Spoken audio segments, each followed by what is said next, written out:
చూపించినప్పుడు ఒక చిన్న ఇన్స్ట్రుమెంట్ తీసుకొచ్చి చూపించిన మూవింగ్ కాయిల్ గాల్వానోమీటర్ వర్కింగ్ ఏంటి, it detects the current or measures the current. So small currents అసలు సర్క్యూట్లో ఉన్నాయా లేవా క్యాలిక్యులేట్ చేయడం కోసం వాడేదాన్ని మూవింగ్ కాయిల్ గాల్వానోమీటర్ అంటాం, షార్ట్కట్లో MCG. సో మూవింగ్ కాయిల్ గాల్వానోమీటర్లో మనకి ఇలాంటి అరేంజ్మెంట్ ఉంది. ఈ అరేంజ్మెంట్ యూజ్ చేస్తూ ఫస్ట్ ఆఫ్ ఆల్ కన్స్ట్రక్షన్ చూసి వర్కింగ్ ఏంటో చూద్దాం. ఫస్ట్ ఆఫ్ ఆల్ కన్స్ట్రక్షన్ కోసం ఒక హార్స్ షూ మ్యాగ్నెట్ చూడండి, హార్స్ షూ మ్యాగ్నెట్ కనెక్ట్ చేసినాం. కనిపిస్తుందా horse shoe? So back side board వెనకాల ఉంది, కనిపిస్తలేదా? క్లియర్గా ఉంది, 3D స్పెట్స్ పెట్టుకొని కనిపిస్తుంది అందరికి. ఇట్లా ఉందమ్మా, ఆ స్పేస్ మనకి నార్త్ సౌత్ పోలే కదా, అది మొత్తం ఇదంతా లోపలికి పెట్టేసిన నేను, అందుకే ఇట్లా పెట్టినాను. So we need north and south poles, right? So north south poles వస్తున్నాయి. ఈ హార్స్ షూ మ్యాగ్నెట్లో ఒక స్ట్రాంగ్ మ్యాగ్నెటిక్ ఫీల్డ్లో ప్లేస్ చేస్తాం. సో హార్స్ షూ మ్యాగ్నెట్స్ని రిలేట్ చేస్తూ దీని మధ్యలో ఒక సిలిండర్ సాఫ్ట్ ఐరన్ బార్ కనిపిస్తుంది. ఆ సిలిండర్ అందరికీ ఎస్ లోపల ఉంది, ఇది సిలిండర్. సో ఈ లోపలికి పెట్టేసిన రాడ్ని, మన ఫేజ్ ఒకటే కనిపిస్తుంది, phase of the cylinder. Next and వీటిని రిలేట్ చేస్తూ ఈ సిలిండర్కి నెంబర్ ఆఫ్ టర్న్స్ ఇలా రొటేట్ చేస్తాం. ఇది కాయిల్, దీని చుట్టూ కాయిల్ రౌండ్స్ ఉన్నాయి. ఈ కాయిల్లో కరెంట్ జనరేట్ అవుతుంది, కరెంట్ సప్లై ఉంటుంది. బ్యాటరీ కనెక్షన్స్లో ఇంతకుముందు తీసుకున్న ఎక్స్పెరిమెంట్ లాగా బ్యాటరీ కనెక్షన్స్లో కరెంట్ ఫ్లో అవుతూ ఉంటుంది. కరెంట్ ఫ్లో అయిందంటే ఆటోమేటిక్గా మ్యాగ్నెటిక్ ఫీల్డ్ వస్తుంది. అండ్ ఇక్కడ నుంచి నార్త్ నుంచి సౌత్ పోల్కి number of field lines travel చేయడం వల్ల స్లోలీ డిఫ్లెక్షన్ స్టార్ట్ అవుతుంది. ఈ కాయిల్ మొత్తం సిలిండర్ మొత్తం డిఫ్లెక్షన్ స్టార్ట్ అవుతుంది. ఇలా డిఫ్లెక్షన్ స్టార్ట్ అయినప్పుడు అందులో కరెంట్ వెళ్తుందని చెప్తాం. ఎంత కరెంట్ వెళ్తుందంటే that shows in a reading, this we can called scale. So ఏం లేదనుకోండి కాయిల్లో, ఇట్ షోస్ 0 degrees దగ్గర ఉంటుంది. గాల్వానోమీటర్లో మధ్యలో ఉంటుంది చూడండి, గాల్వానోమీటర్ స్టార్టింగ్లో ఉండదు, మధ్యలో ఉండిపోతుంది, 0 ఉంటుంది. Current might be positive, negative, opposite డైరెక్షన్లో రావచ్చు, కరెక్ట్ డైరెక్షన్లో రావచ్చు, రాంగ్ డైరెక్షన్ రావచ్చు, కాబట్టి మధ్యలో ఉంటుంది. If no current is possible, ఎగ్జాక్ట్గా నీడిల్ ఇక్కడ ఉంటుంది, ఈ నీడిల్ని యూజ్ చేస్తాం. And one more we have a spring, ఇక్కడ స్ప్రింగ్ ఉంటుంది, హెయిర్ స్ప్రింగ్ అంటాం దాన్ని, చాలా థిన్ ఉంటుంది. ఆ హెయిర్ స్ప్రింగ్ ఏం చేస్తుంది అంటే ఈ నీడిల్ని రీస్టోర్ చేయడం కోసం ట్రై చేస్తుంది. రీస్టోర్ చేయడం కోసం అంటే ఫర్ ఎగ్జాంపుల్ డిఫ్లెక్షన్స్ వచ్చినాయి కరెంట్ పోవడం వల్ల, డిఫ్లెక్షన్ ఎంత కరెంట్ వస్తుంది, ఎంతో కొంత వస్తుంది. ఇమీడియట్గా అబ్సెన్స్ ఆఫ్ ఫీల్డ్ తీసేసామనుకోండి, లేదా కరెంటు ఇందులో ట్రావెల్ చేసే కరెంట్ 0 అయిందనుకోండి, ఇమీడియట్గా నీడిల్ ఏమవ్వాలి, 0 దగ్గర రావాలి. అంటే రీస్టోర్ అవ్వడం కోసం హెల్ప్ చేసేది హెయిర్ స్ప్రింగ్ ఉంటుంది ఇక్కడ. ఇమీడియట్ స్ప్రింగ్ని ఇలా ఎలాంగేట్ చేయండి, అలాగే ఉంటుందా, వదిలేస్తే రీస్టోర్ అయిపోతుంది, సేమ్ లెంత్లోకి రావడానికి ట్రై చేస్తుంది. సో అది మనకి 2 టైప్స్లో డిస్కస్ చేస్తాం. యాక్చువల్లీ దానికోసమే ఇది. జనరల్గా ఇది నాట్ సిలిండర్, ఇది రెక్టాంగులర్ లాగా ఉంది కానీ దీన్ని సిలిండర్ అనుకుందాం. For suppose we have a cylinder and number of wires దీనికి ఇలా జాయిన్ చేస్తాం, నెంబర్ ఆఫ్ వైర్స్ ఉన్నాయి. అండ్ దీనికి strong magnetic field horse shoe magnets place చేస్తున్నాం. 2 వర్డ్స్ వస్తాయి, దానికోసమే చెప్తున్నా. వన్ ఈజ్ డిఫ్లెక్షన్ టార్క్, ఇంకోటి రీస్టోరింగ్ టార్క్ ఉంటుంది. డెఫినెట్గా దీన్ని రీస్టోర్ చేయడం కోసం ఇక్కడ వాడే వైర్ని ఫాస్ఫరస్ బ్రాంజ్ వైర్ వాడతాం, because it has high Young's modulus. ఈ వర్డ్ గుర్తుపెట్టుకోవాలి, క్వశ్చన్స్లో రిలేటెడ్ చేస్తారు. ఎందుకు ఫాస్ఫరస్ బ్రాంజ్ వైరే వాడతాం, ఇది వైర్ యాక్చువల్గా రీస్టోర్ అవ్వడం కోసం. ఈ కాయిల్ అంతా రీస్టోర్ అవుతుంది సిలిండర్, సో రీస్టోర్ అవ్వడం కోసం వాడే wire phosphorus bronze wire, because it has high Young's modulus. If it is high Young's modulus డెఫినెట్గా ఎలాంగేషన్ కాదు, వీక్ ఉండదు అనుకోండి. What is Young's modulus? Y is equals to FL/AE. గుర్తుందా first ఇయర్లో? Y is equals to FL/AE. E అంటే elongation, elongation is inversely proportional to Young's modulus. అంటే నువ్వు ఎలాంగేషన్స్ తక్కువ ఉండాలి అంటే Y ఎక్కువ ఉండాలి, దేర్ఫోర్ దీనికి స్ట్రాంగ్ ఉంటుంది. అండ్ ద వైర్కి ఫాస్ఫరస్ బ్రాంజ్ వైర్కి లో రిజిడిటీ మోడ్యులస్, అంటే ఇలా ట్విస్ట్ చేస్తున్నప్పుడు ఈజీగా ట్విస్ట్ అవ్వాలి వైర్. మనం ఒక పెద్ద రాడ్ తీసుకురండి, ట్విస్ట్ చేయని తిరుగుతుందా?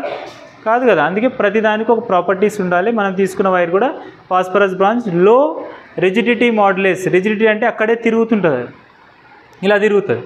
ఓకే, ఇవి 2 వర్డ్స్. ఇప్పుడు ఈ 2 వర్డ్స్ని యూజ్ చేస్తూ మనం ఫస్ట్ ఆఫ్ ఆల్ ఈ due to this magnetic field slowly this cylinder, soft iron cylinder, ఇక్కడ నుంచి number of magnetic field lines ఈ సిలిండర్ నుంచి ట్రావెల్ చేస్తున్నాయి, లైక్ ఇలా వెళ్తున్నాయి. నెంబర్ ఆఫ్ ఫీల్డ్ లైన్స్ ఇలా వెళ్తున్నాయి అనుకోండి. ఈ నెంబర్ ఆఫ్ ఫీల్డ్ లైన్స్ ఏం చేస్తాయి, ఈ టార్క్ని ట్విస్ట్ చేయాలని చూస్తాయి, అంటే ఈ సిలిండర్ని ట్విస్ట్ చేస్తాయి. ఇలా ట్విస్ట్ చేసినప్పుడు ఆటోమేటిక్గా అది డిఫ్లెక్షన్ స్టార్ట్ అవుతుంది. డిఫ్లెక్షన్స్ వచ్చినప్పుడు రొటేషన్ వస్తుంది. So therefore deflection torque అంటే due to magnetic fields slowly box లేదా రాడ్ అనేది డిఫ్లెక్షన్ అవుతుందా? సో ఇప్పుడు ఇలా చేస్తున్నాం, మనమే చేస్తున్నాం కదా.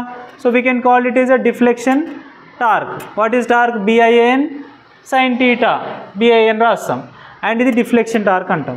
And when you remove this deflection torque it going to be restoring there original position. So restore అవ్వడం కోసం టార్క్ 2 టైప్స్ వస్తున్నాయి. ఒకటి డిఫ్లెక్షన్ టార్క్. చెప్పండి ఏ టార్క్ ఇది? Deflection torque. బికాజ్ మనమే మ్యాగ్నెటిక్ ఫీల్డ్ అప్లై చేయడం వల్ల డిఫ్లెక్షన్ అవుతుంది, అవునా? When I'm trying to remove this field, like field remove చేస్తున్నాం, ఫోర్స్ రిమూవ్ చేస్తున్నాం, రీస్టోరింగ్ టార్క్. ఈ 2 వర్డ్స్ని యూజ్ చేస్తూనే మనం magnetic field use torque formulas రాస్తాం. దేర్ ఫోర్ టోటల్ టార్క్ యూజువల్గా డిఫ్లెక్షన్ అవుతున్నప్పుడు టార్క్ అండ్ రీస్టోర్ అవుతున్నప్పుడు torque. Soft iron ring rotate అవుతుంది, డిఫ్లెక్షన్ వల్లనే కరెంట్ వస్తుంది. ఈ పాయింట్ మర్చిపోదు. డ్యూ టు డిఫ్లెక్షన్ అండ్ ఇమీడియట్గా ఫీల్డ్ అబ్సెన్స్ అవ్వడం, కరెంట్ జీరో అవ్వడం, జీరోకి వచ్చేస్తుంది. అలా జీరో చేయడం కోసం వర్క్ చేసేదే restoring torque. Therefore torque deflection D రాస్తాం, torque D is equals to BIAN, బ్యాన్. ఓకే, బట్ ఇది మళ్ళీ ఇమీడియట్గా ఫోర్స్ రిమూవ్ చేయడం వల్ల ఏమొస్తుంది నీకు? రీస్టోరింగ్ టార్క్ వస్తుంది. This we can call deflection torque or deflecting torque, and this is restoring torque ఈ రీస్టోరింగ్ టార్క్ని ఎలా ఎక్స్ప్రెస్ చేస్తామంటే ఇది టీటా యాంగిల్స్తో ఎక్స్ప్రెస్ అవుతుంది అన్నట్టు, లైక్ టీటాతో. కాబట్టి దట్ C ఇంటూ టీటా రాస్తాం, where C is nothing but torsional constant అంటాం. సో మనం ఇంతకుముందు వాడాం కదా ఫాస్ఫరస్ బ్రాంజ్ అని, ఆ వైర్ యొక్క టార్షనల్ కాన్స్టెంట్, దానికి ఒక కాన్స్టెంట్ ఉంటుంది, ఎంతవరకు రొటేట్ అవ్వగలుగుతుంది, రొటేట్ చేస్తాం. ఇమీడియట్గా డిఫ్లెక్షన్ అయిపోయిన వెంటనే మళ్ళీ ఒరిజినల్ పొజిషన్కి వస్తుంది. సో దాని యొక్క కాన్స్టెంట్ వాల్యూ అన్నట్టు, ఇది కాన్స్టెంటే. సో రెండింటిని ఈక్వల్ చేయడం వల్ల మనకు వచ్చేది C θ is equals to BIAN. ఇక్కడ టీటా అంటే ఏంటి? Deflection, like 1 degree 2 degrees 3 degrees. దీన్ని బేస్ చేసుకొని మనం ఫర్దర్గా ఎక్స్పెరిమెంట్ ఉంటుంది సెకండ్ ఇయర్లో, ట్యాంజెంట్ గాల్వానోమీటర్ని యూజ్ చేస్తూ కరెంట్ సాల్వ్ చేస్తాం, ఓమ్స్ లా అని కూడా ప్రూవ్ చేస్తాం. సో ట్యాంజెంట్ గాల్వానోమీటర్ ఎక్స్పెరిమెంట్ రావాలంటే ఫస్ట్ దీని గురించి తెలియాలి నీకు. దేర్ ఫోర్ ఎంత కరెంట్ జనరేట్ అయ్యిందో నీకు తెలియదు కదా. Moving coil galvanometer will measure the current or detect the current, which is measure very small current, like 10 to the power of minus 9 amp of current. Not greater currents, larger current workout కాదు ఈ device. It is also device, only small currents measure చేయడం కోసం మాత్రమే వాడతాం. Therefore total current I is equals to like C theta by BAN, ban. C theta is equals to ban అని రాస్తున్నాం. ఇంత current generate అవుతుంది అండి. ఈ కరెంట్ని మనం total current travelling through the galvanometer అది స్కేల్ మీద చూపిస్తాం. If you know theta like 30 degrees deflection అయింది, 30 సబ్స్టిట్యూట్ చేస్తాం. If you know torsional constant C substitute చేస్తాం. Magnetic field area and number of turns, ఇందులో 100 200 300 నెంబర్ ఆఫ్ టర్న్స్ చుట్టవచ్చు. ఆ number of turns వల్ల వచ్చే మ్యాగ్నెటిక్ ఫీల్డ్ వాల్యూస్లో నెంబర్ ఆఫ్ టర్న్స్ సబ్స్టిట్యూట్ చేస్తే total current వస్తుంది. ఓకేనా? వీటిని బేస్ చేసుకొని ఇంకొన్ని అప్లికేషన్స్ ఉన్నాయి, చేద్దాం. ఫస్ట్ దీని గురించి రాద్దాం.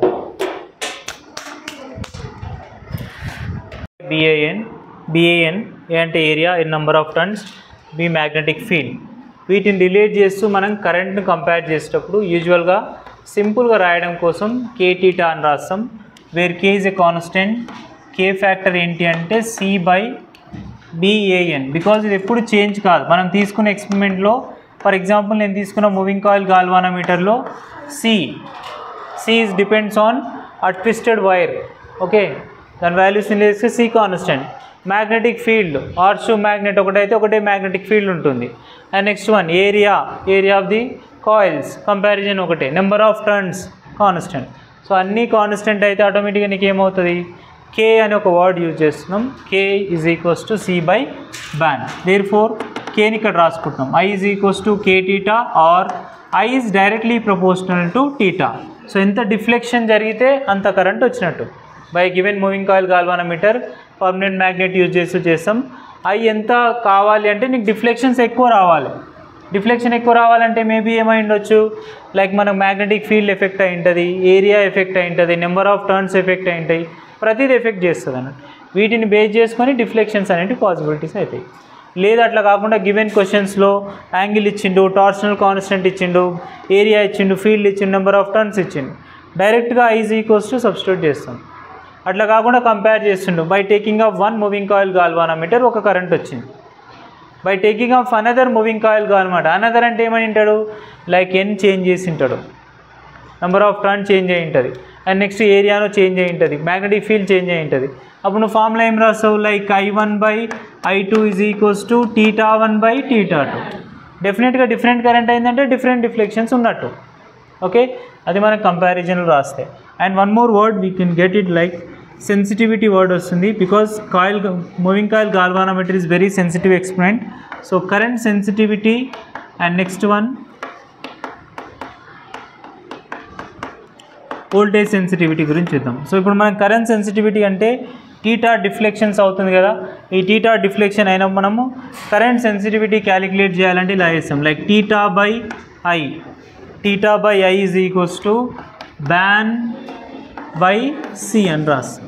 This is we can called current sensitivity. This is very very sensitive instrument. So ఇది డ్యామేజ్ అవ్వద్దు, డ్యామేజ్ అవ్వకుండా కొంచెం కేర్ఫుల్గా ఉండాలంటే మనకి ఈ ఫార్ములా యూజ్ చేస్తాం. Theta is nothing but deflections.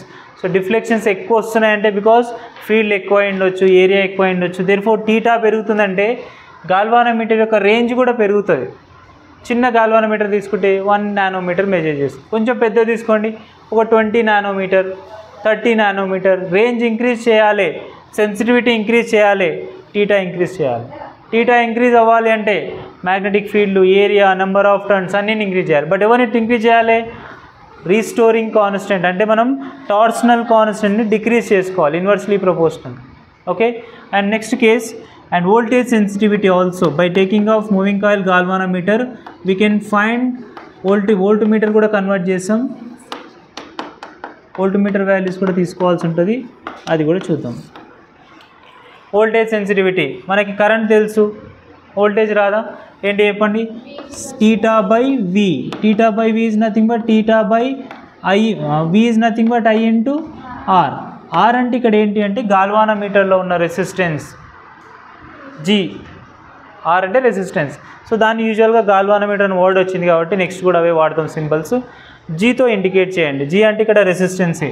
There for θ/I is nothing but ban/C into G.